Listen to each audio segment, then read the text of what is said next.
Welcome to 30 What Now? This is Mel, This is Iran. and we're two millennials in our 30s who are faking it through life. On this podcast, we're exploring what it means to be a 30-year-old and making sense of it all along the way.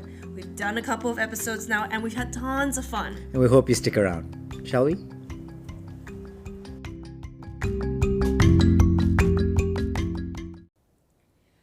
Welcome to 2024, bitches! Can't believe we made it through 2023. Nah, I can. Humans are resilient. We're not that stupid. I don't know. The whole episode's about being 30. True, but the fact that we've gone to 30 when in the past we would have been killed off by mammoths, war, what's Hold on. So, okay, polio you went from mammoths to to war war to polio. to okay, yes, to Yeah. sure to Yeah, polio. yeah. Yeah. Okay. Yep. Yep. Yeah. So, 2024, Arian has a packed schedule. We don't know whether we'll be able to release this in January. I am. We're gonna get it out. No, we will get it out. Yeah, so okay. if you were to listen to this, it's gonna be in Jan. Well, See? I don't know when you're going to listen to it. Oh, true. Okay. But it'll hit Spotify and Apple Podcasts in January. So tune in. Yeah. So let's start off with our classic question. What have you been watching?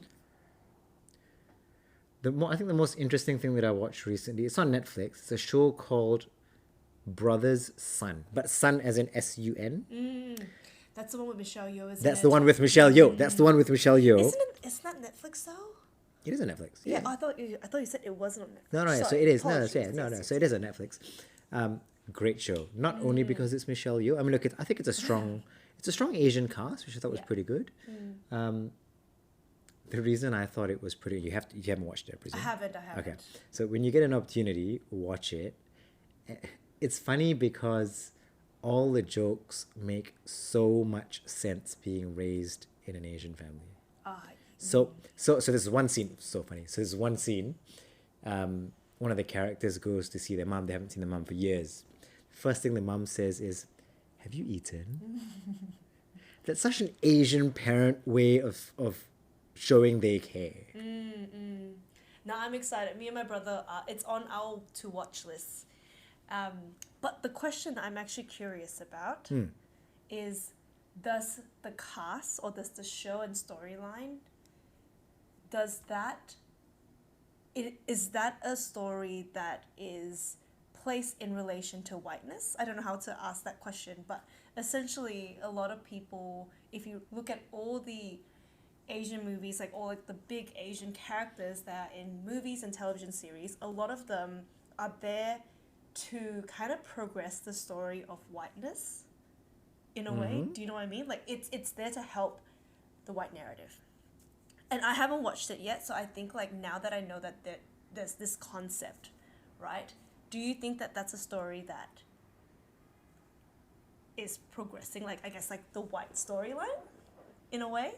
Not that show. Actually, not that show. I thought it was a very well made series in the sense that, for one, first of all, I didn't understand half of it. Because it's in Mandarin. Well, it's in Mandarin and Korean.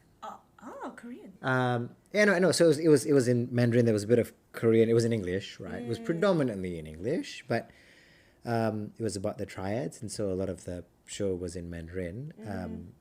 So I rely on subtitles, obviously. Yep. No, I thought it was done pretty well. No, I'm excited. It is. Yeah, It is get on on my it. list. It's only like 8 or 9 episodes, so I smashed it in a week. Yeah.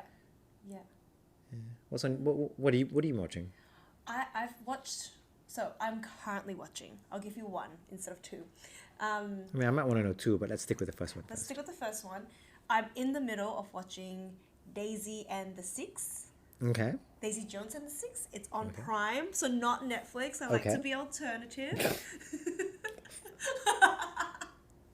But- Okay. Yes, To be yes. alternative. Sure. Alternative, but it's basically talking about the rise and fall of a musical band in maybe the 80s or something like that. So Yeah. it takes inspiration from Fleetwood Mac, and then all of the different characters within the band, they might get inspiration from different singers of the past. Like I have noted that I am not a big music fan. So who they are, I don't know.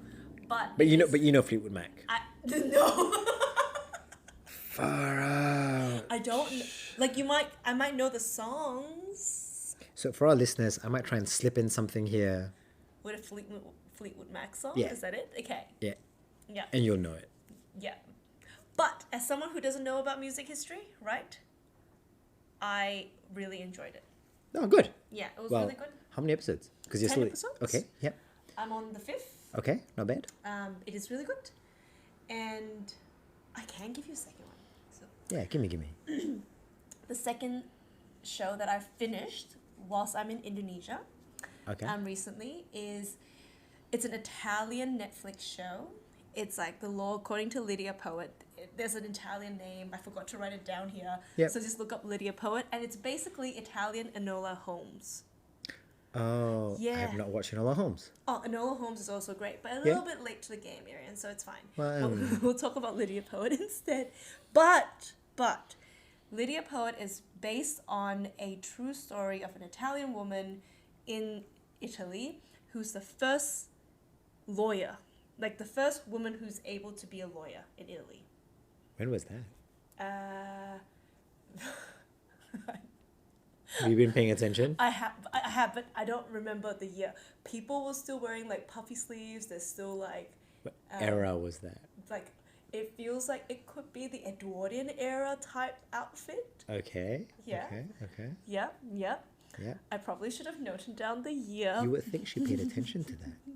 But the stories are great. Okay. And it's in Italian, and I love. So is it actually in Italian? It's in Italian. It's an Italian show. Do you understand Italian? No. I understand Italian food. Yes, lasagna's great. True. But it is.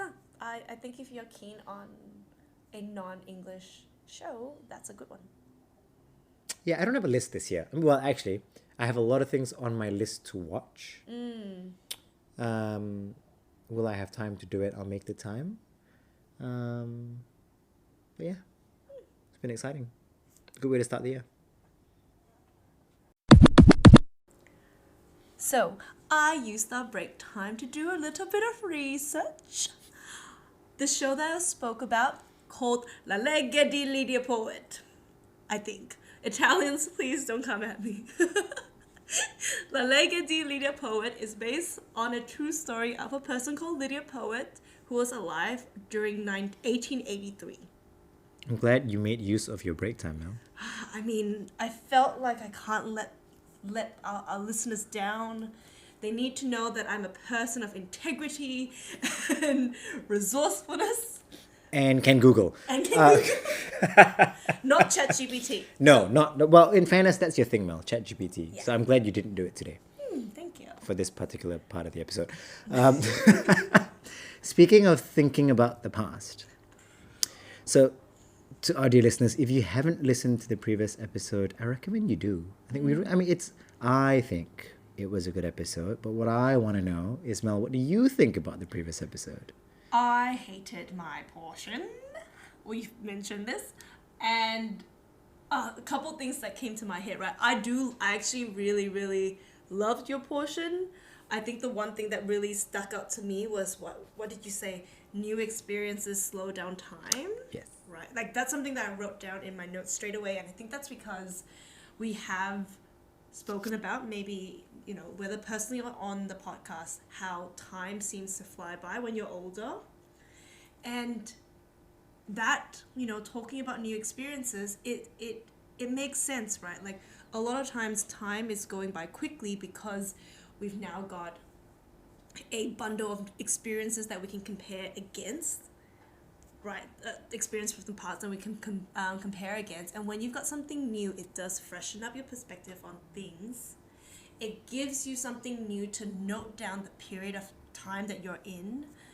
Anyway, I really liked your part, and I did feel that you were very structured in your thinking, which is what I lacked in my portion. Well, when I was listening to you, Mel, I think it was very raw. And I think that, so I liked that because I could feel the emotion coming through. I did. I did. And And I think we knew that going in, right? We knew that was the purpose of it. You know? I knew that's what I wanted out of it. Yeah, I'm glad you took something away. Yeah. But yes, yeah.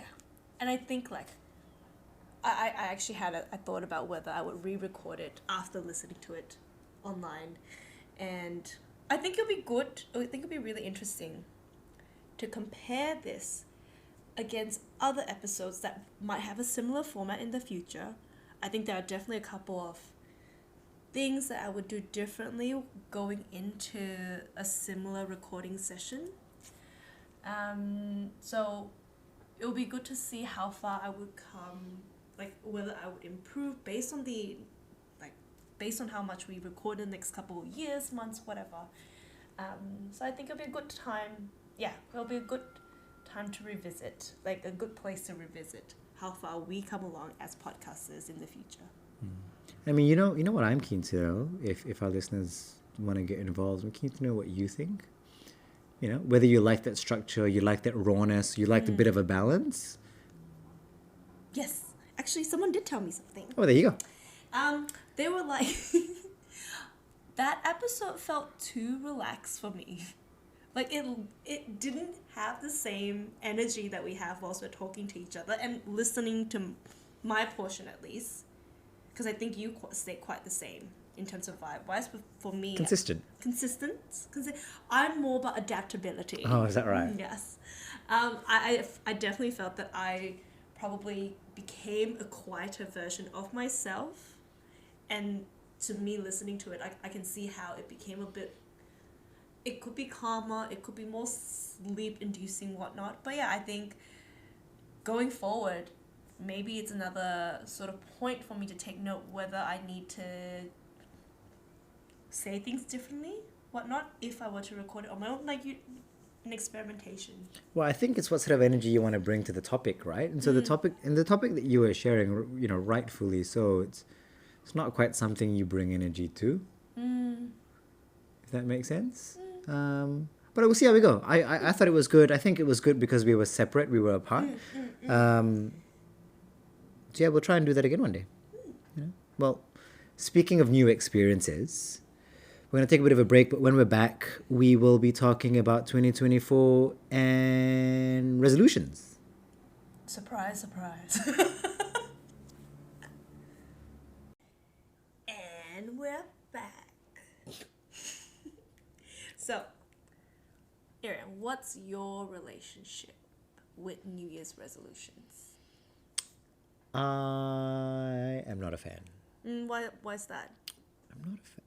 I'm not a fan of New Year's. Well, one, I find the New Year's cutoff a bit of an arbitrary cutoff. That's one. I get that you need some sort of time constraint, but then when I think about the word resolution, I feel like it's really broad. Don't you think it's really broad? I think it can be as broad as you make it to be. Like when I think about resolutions, and I know you did a bit of research on them. We'll chat about that in a bit. But there was a resolution I read, and it said to be better. What? And those are the type of resolutions that will fail. Exactly. Yeah. Right. Yeah. So I don't think resolutions are the way to go. I'm bigger on goals. What's the difference anyway? So a resolution is to improve my fitness. Yeah. Let's call it that. Is that a goal? How is it measurable? What is it? How do you get there? A goal for me is to be able to lift a certain amount of weight. Yeah. That's a goal. To be able to run a certain distance in a certain time. And inadvertently, you will reach that fitness goal. I say as I sound like a coach, but I am not.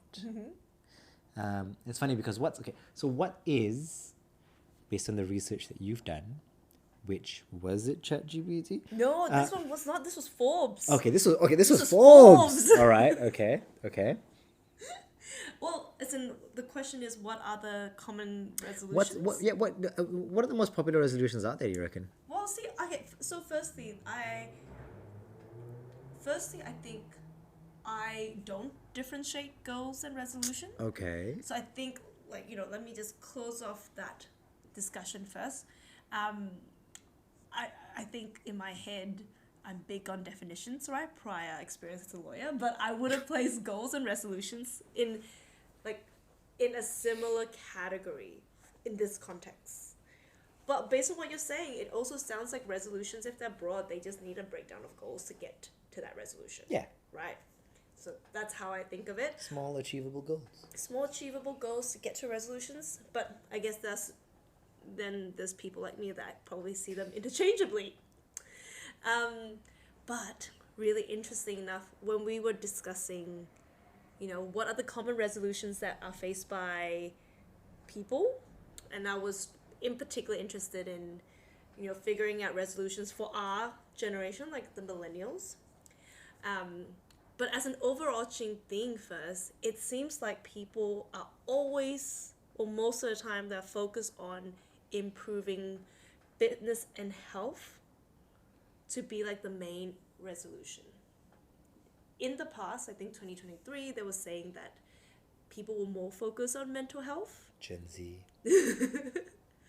But in 2024, from a studies of 1,000 people in the US by Forbes, I think, I'm pretty sure it's Forbes Health, it's stated that 48% of the people thinks that placed improving fitness as that number one New Year's resolution.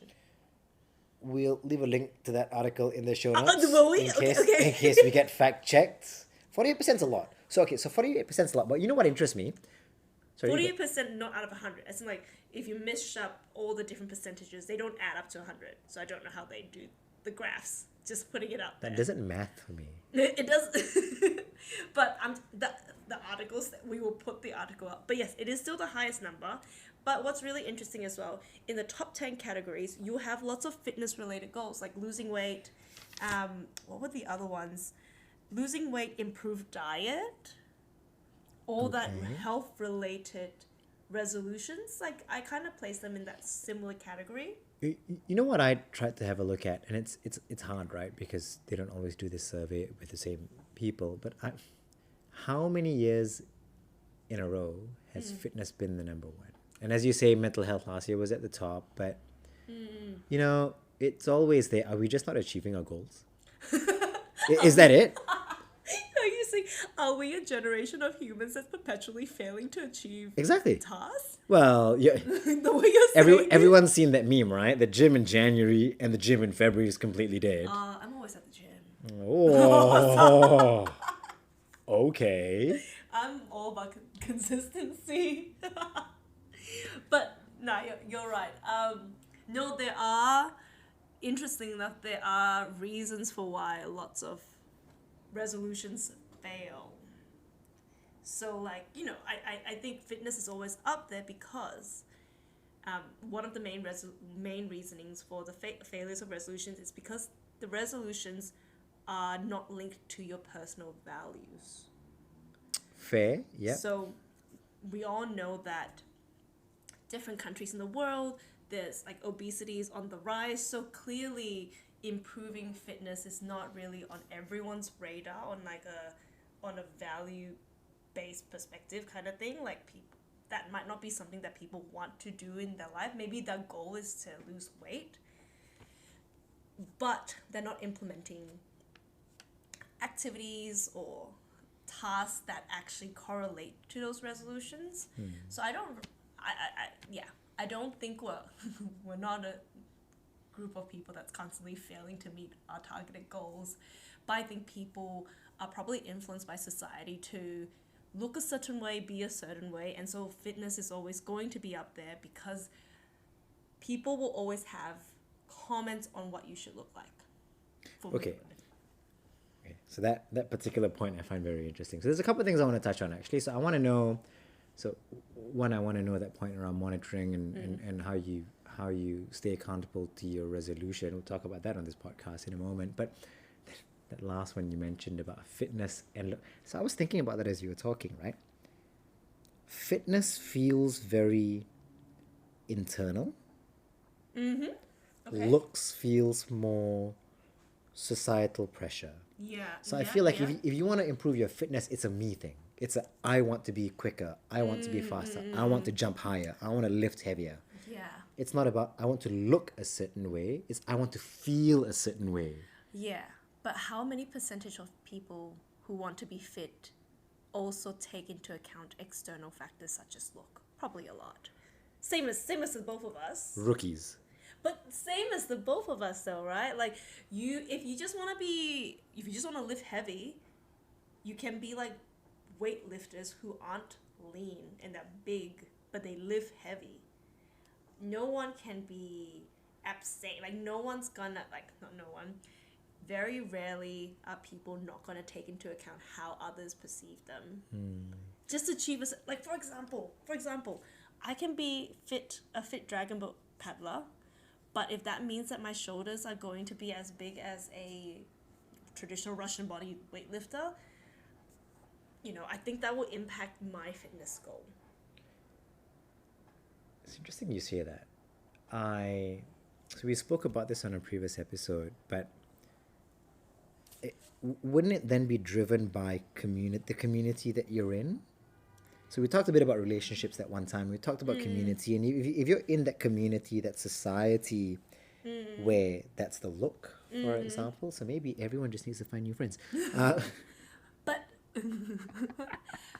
yes, I think that's traditionally the case without the likes of internet. When you don't know globally what's the standard of beauty, then your society is your village. Your society is your town, your city. But now our society our community, is technically the world. Technically. Everyone should try a social media cleanse. And look, I'm not on TikTok. I'm sure it's worse than Instagram. Probably. I don't. I have TikTok, but I don't really. I'm not as a. It's. We recorded a video. We recorded a video. Wait, we recorded a reel for Insta. Okay, because we're millennials. Because we're old. Yes, I understand that. Yeah. But anyway, another really interesting thing is that, apart from fitness, the second resolution that is most popular is improve finance. Just thought take note of that. That's interesting. Was this an American? Same study. Was this an American study? Yeah. Oh yeah, it makes sense. But I reckon it will apply to Australia. I reckon it will apply to the whole world based on the current economy. Ooh, yes. Yeah. Well, I think finance and just understanding finance and economics is something that everybody can benefit from. Look, just a little bit, right? Having a healthy relationship with money is important. And we don't talk a lot about that in this. Well, we don't talk about that on this podcast. I haven't yet, but because we are not financial planners. But there are regulations associated with it. But yes, there's so much regulation here in Australia. But yeah, look, I think it's important that everyone understands money a little bit. Girl math is taking over. It kills me so much. And do you know actually why? Actually, so I was telling this to a work colleague, a client of mine.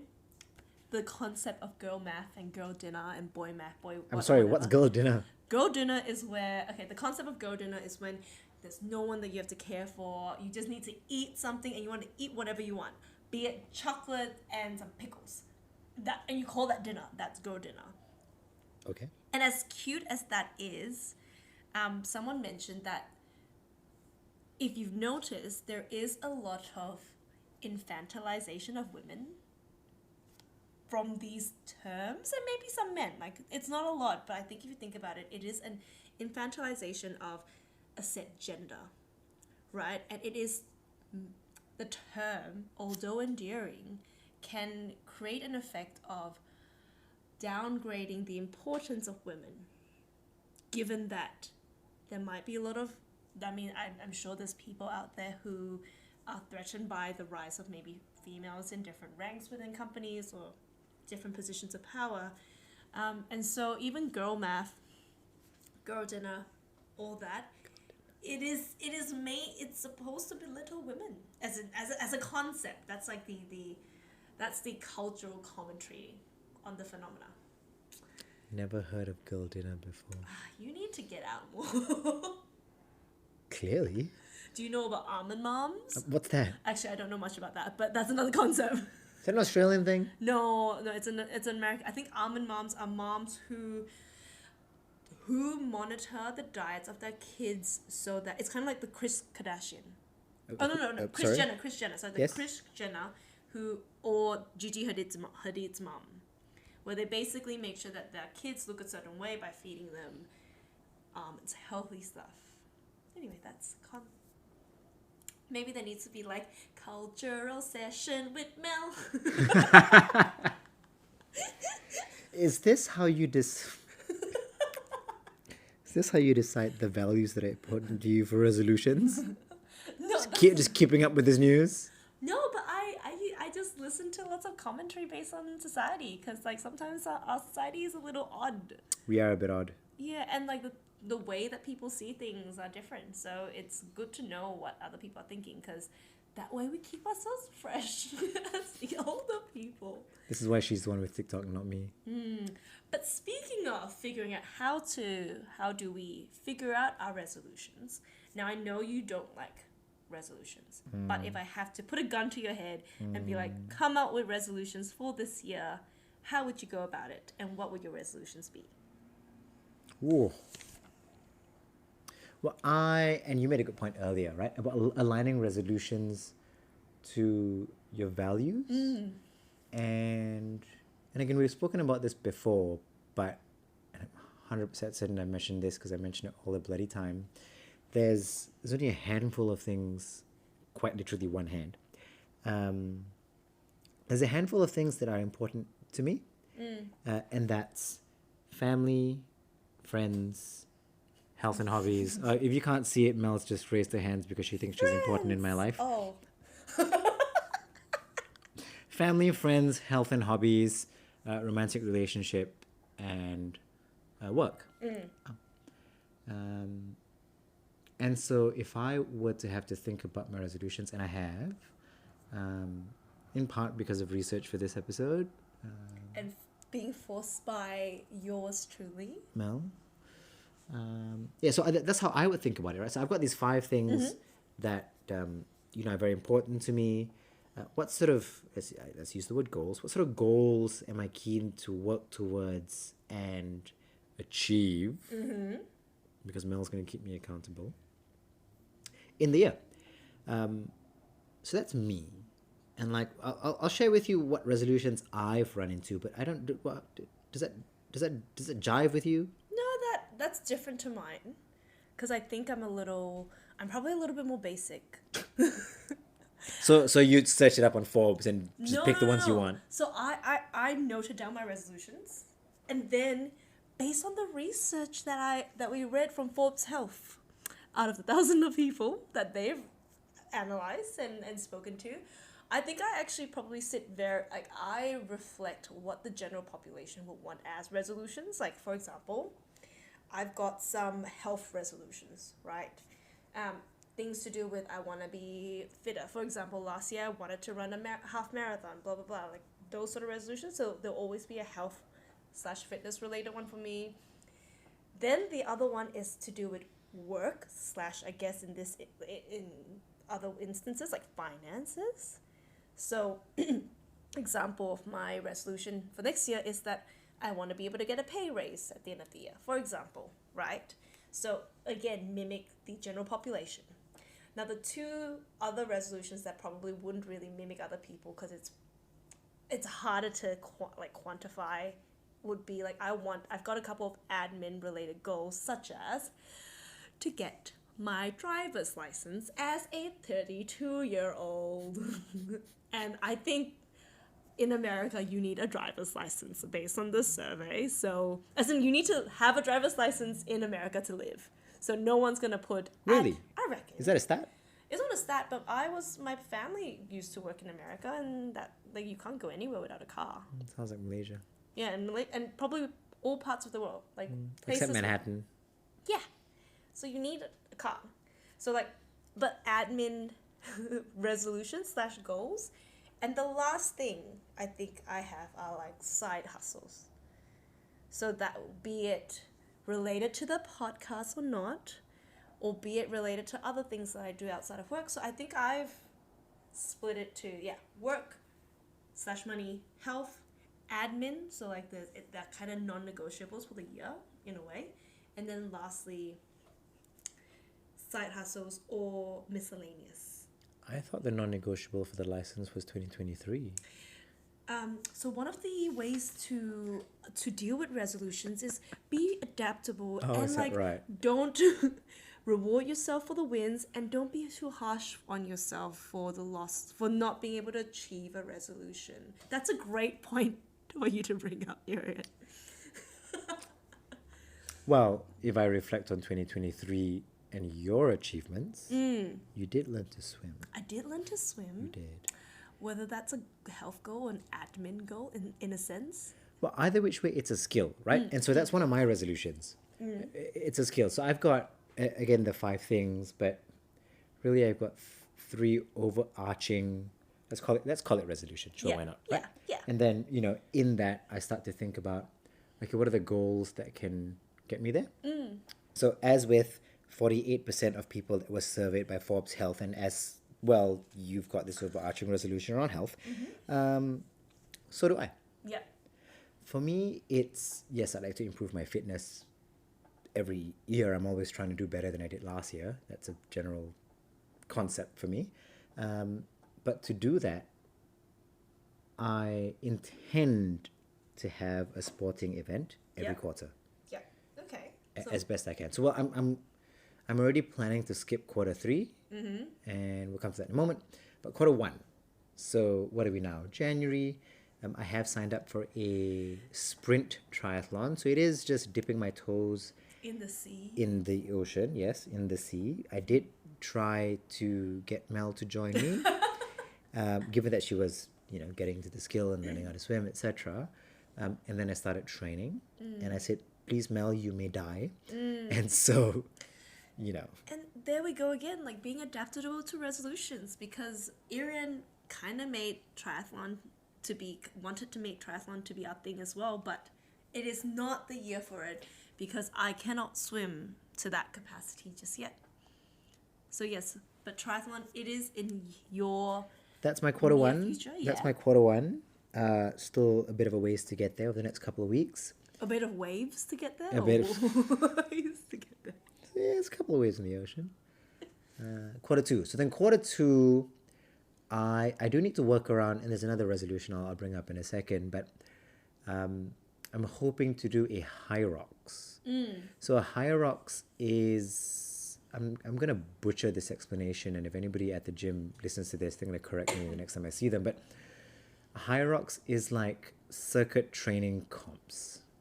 Yes. So you've got running, so you do a kilometer of a run, and then you use your ski egg for a kilometer, then you run a kilometer, then you row for a kilometer, then you run for a kilometer, then you, I don't know, do 50 burpees, then you run for a kilometer. So you do that, and it's about 8 kilometers, you do about 8 exercises. Yeah.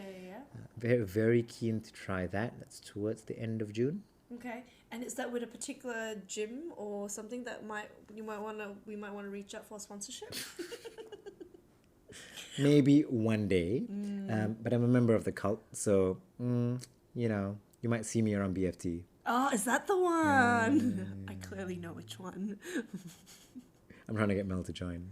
It's expensive. It adds up. But anyway, continue. So then we'll skip quarter 3 only because I'm hoping it's another good snowboarding season. It's not likely this year. The weather's just not playing out as I would like. But yeah, quarter 3 and then quarter 4, it's a toss up. There is potential for a full marathon, although it's sold out though. It's sold out already. It's sold out. So the Wow. Melbourne Marathon sold out. It's sold out in 48 hours. Wow. Okay. So the alternative now, potentially, it's a long way away, is the around the bay, Is that the cycling one? the cycling one, 220 kilometers. Yep. If you can see Mel's face, I'm like, sounds so fun.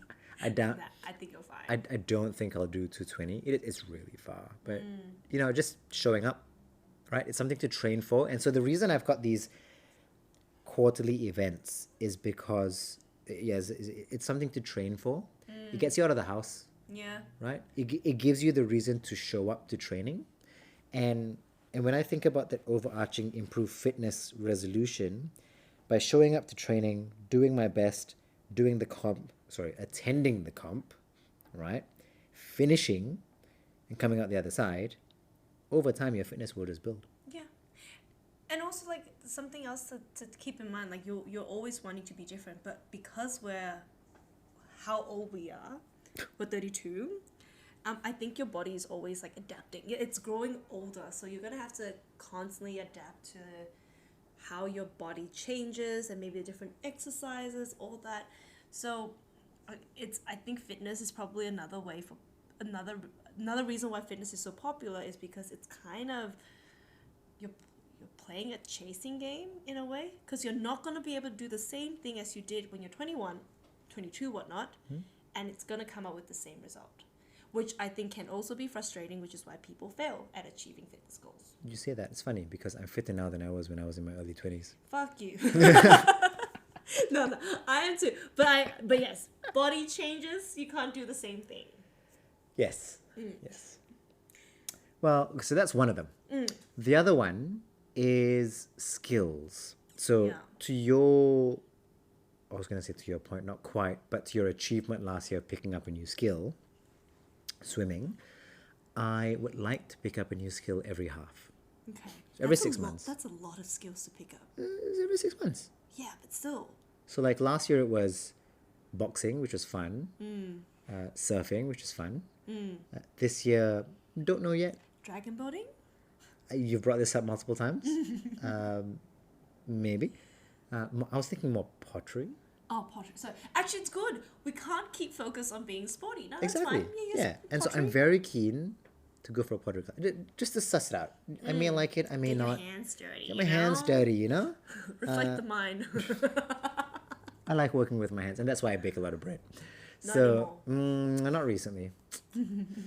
Yeah, so a skill Yeah. every half. And the reason I want to do that, yes, is improvement of self, but I just want to try new things, Yep.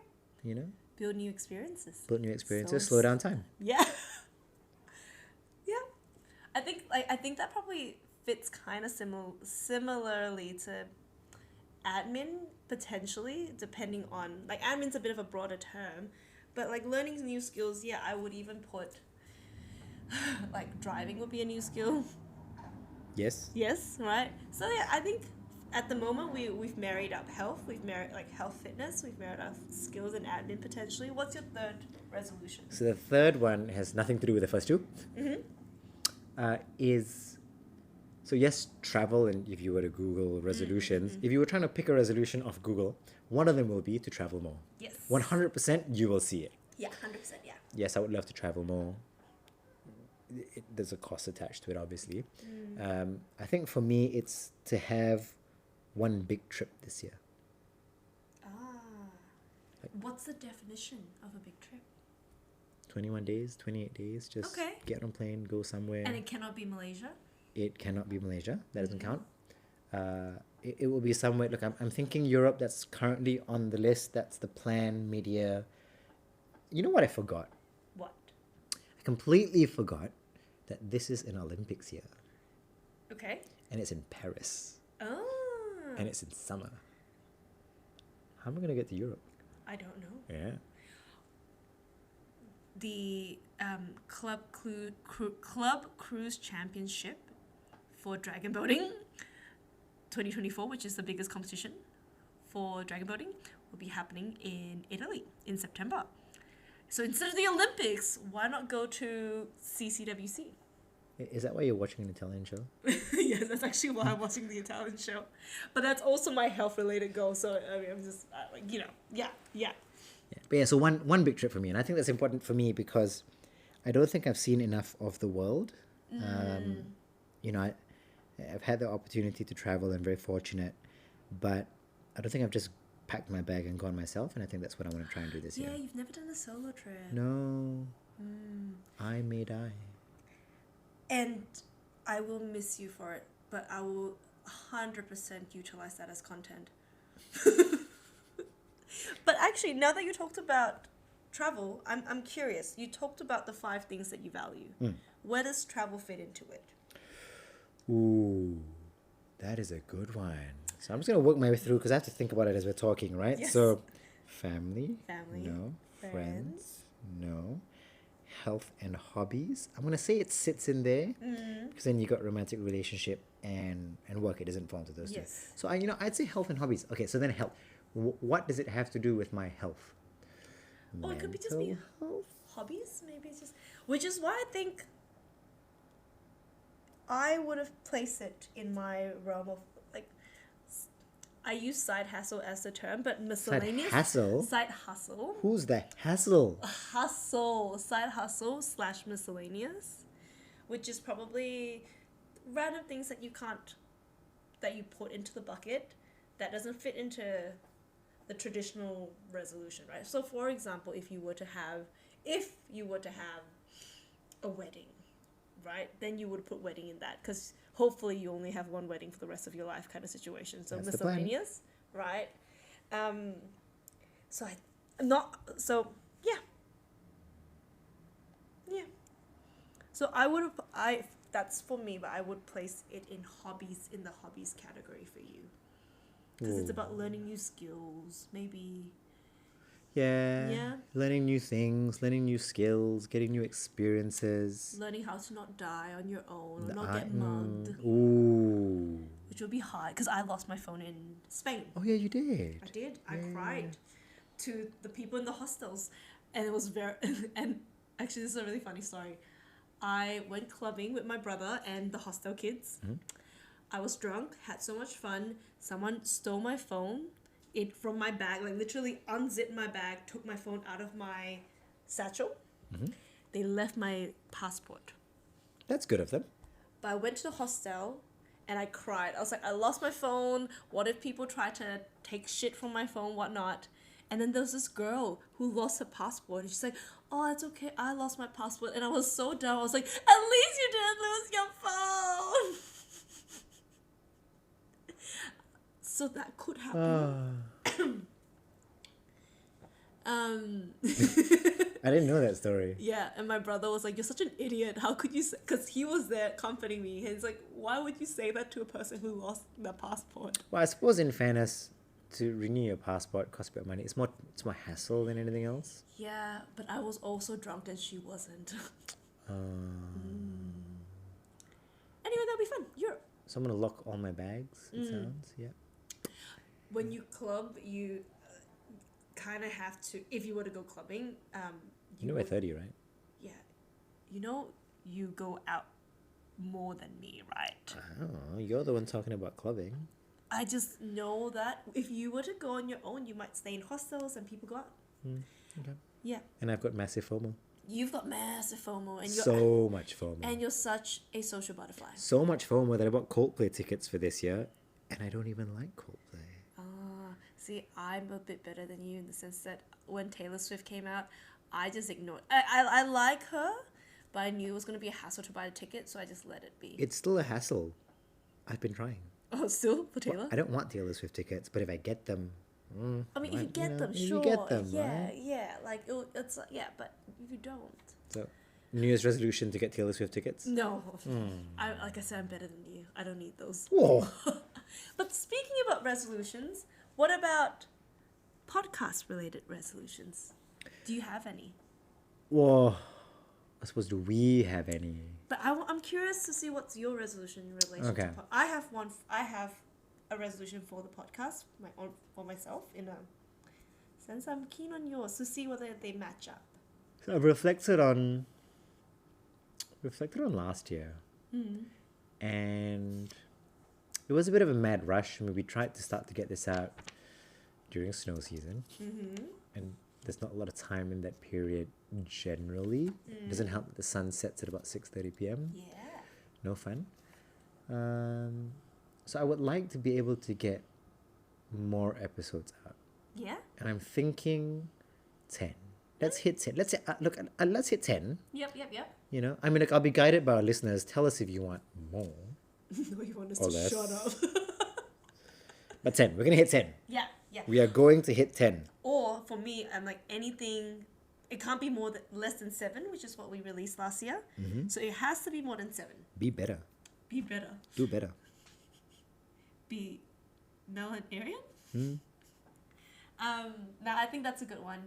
Another one that I'm really interested in is getting our numbers up in terms of listeners, like how many people were following us, how many people are listening to our episodes, and how many plays per episode. So it would be really cool to get 100 Spotify followers. At the moment, we're about like in the high 20s. Tell your friends. Tell your friends.